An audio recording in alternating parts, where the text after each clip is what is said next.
Hi everybody. Last summer I got a letter from a woman named Elizabeth Paredes from Tucson, Arizona. Elizabeth's the mom of a 3-year-old boy and an assistant manager at a sandwich shop. She earns about $2,000 a month and she routinely works some 50 hours a week, sometimes even more. But because of outdated overtime regulations, she doesn't have to be paid a dime of overtime. She wrote, "It's not easy work. It requires a lot of time away from my son. At times I find it's not worth it." Things like the 40-hour work week and overtime are two of the most basic pillars of a middle-class life.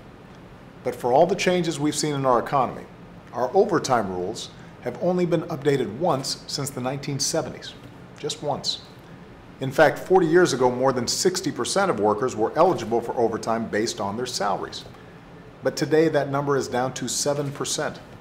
Only 7% of full-time salaried workers are eligible for overtime based on their income.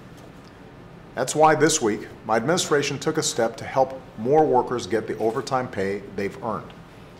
The Department of Labor finalized a rule to extend overtime protections to 4.2 million more Americans.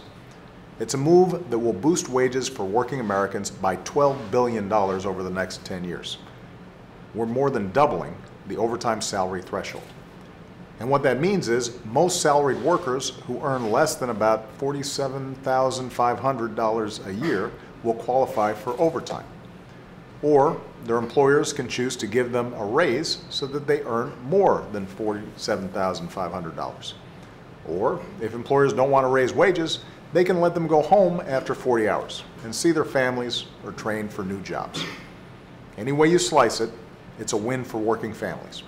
And we're making sure that every 3 years there will be an automatic update to this threshold so that working families won't fall through the cracks for decades at a time ever again. This is the single biggest step I can take through executive action to raise wages for the American people. It means that millions of hardworking Americans like Elizabeth will either get paid for working more than 40 hours or they'll get more time with their families. Either way, they win. The middle class wins and America wins. We still have more work to do to make sure this economy works for everybody, not just those at the top.